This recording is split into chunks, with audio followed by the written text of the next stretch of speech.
Yes, mbakulisizaayo nnyo yonna gye mubadde mwebale kubanga mwekumidde ku mayengo gano. Mbalamusizzaako nkulike ekyemisana mu mikwano gyange abali eyo abampuliriza. Lawyer Nicholas Opio avuddeyo n'alabula bannayuganda ku nsonga zino ezikwatagana ne ku General Muhoozi, Chief of Defence Force. Azirambisa atya zigenda okuba nga njija nkuwega omukwano gwange ali eyo ompuliriza. Ntegeeza nti oli ku UG Updates TV kusinziira okuba ng'otuwuliriza era ngenda maaso n'okukubiriza mmwe abatannakuba nga mugenda maaso n'otweyungako ng'owandyetaaze kirira wansi awo waliwo ekigambo subscribe kikoneko, ojja kuwosola bulungi nnyo okuba nga oli mugoberezi waffe ggwe omukwano gwange ali eyampuliriza. Wabula tokoonako bukoonyi, wabula koona ne mukadde. Mikwano gyange abali emitala w'amayanja mbalamusizzaako nnyo, mbaaniriza nkimanyi kwe muli nnyo. Nicholas Opio avuddeyo n'alabula bannayuganda n'agamba nti nno bino bye mulaba General Muhoozi Kainerugaba, Chief of Defence Force apostinga ku mukutu gwe ogwa Twitter. Muyinza okuba nga mubiraba mu version endala nnyo, naye okusinziira ku Donald Trump nga we yakitwala biri two option. Era ategeeza bannayuganda nti mwandibadde mufokasinga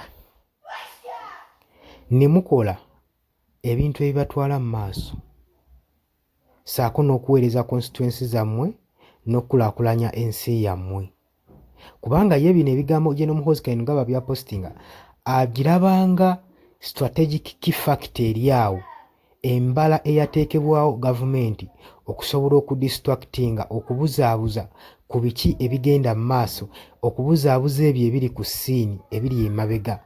Era abagambye nti nno zino posts zaabadde zimu ku strategy mbala ezaateekebwawo okubaako bye zibikkirira emabega ebikolebwayo. Abagambye ne mu ngeri endala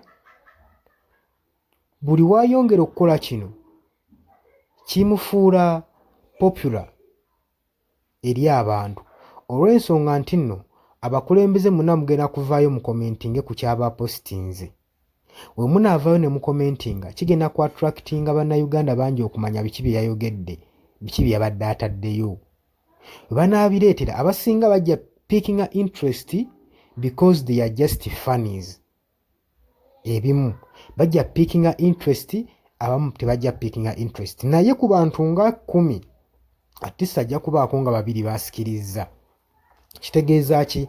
Nti embala ezirimu targets, strategies ezirimu za kubanga zifunza za attractinga n'abalonzi abawagizi abali mu mulembe guno abatali mu myaka gye, okusobola okuba nga abasika abafune, asobole okuba distractinga ku kigendererwa kyammwe ne ku kiruubirirwa kyammwe.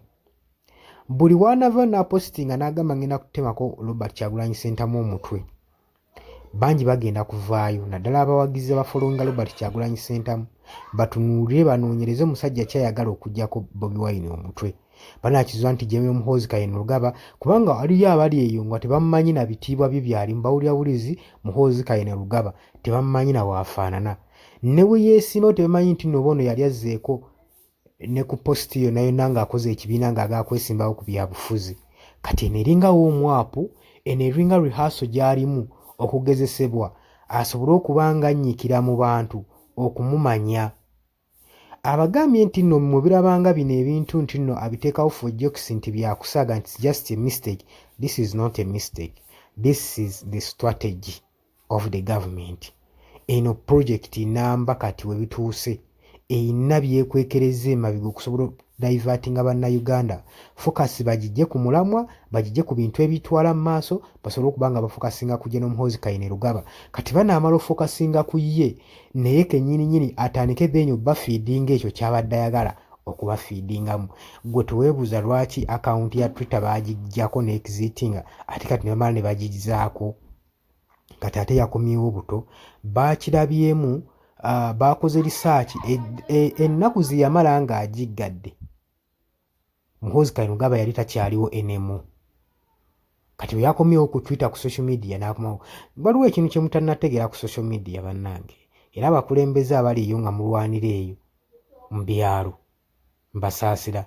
Social media eyina engeri gyereetamu ebintu nga biri transparent, eyina engeri gyefugamu eggwanga whereby ogenda okukola ensobi emu ogenda olimbe bali nti siwe ekituwe kyabadde, naye nga social media paati esinga ennene mu ggwanga yakitegedde dda. Kati ge amaanyi ga social media engeri gyefugamu abantu n'engeri gyewambamu abantu.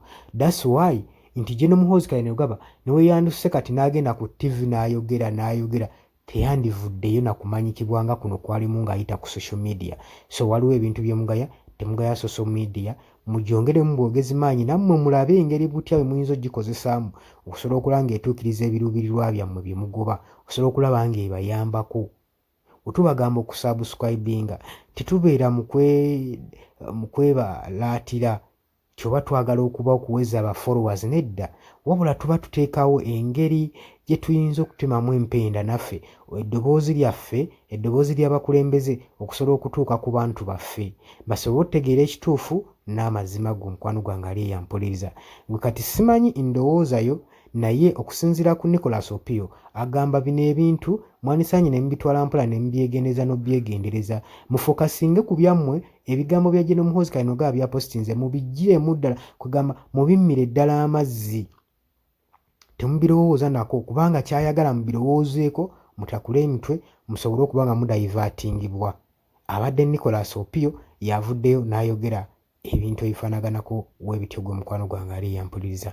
Kutegeeza nti nno oli ku UG Updates TV kusinziira okuba nga otuwuliriza era nga mbadde bawuliriza balungi nnyo.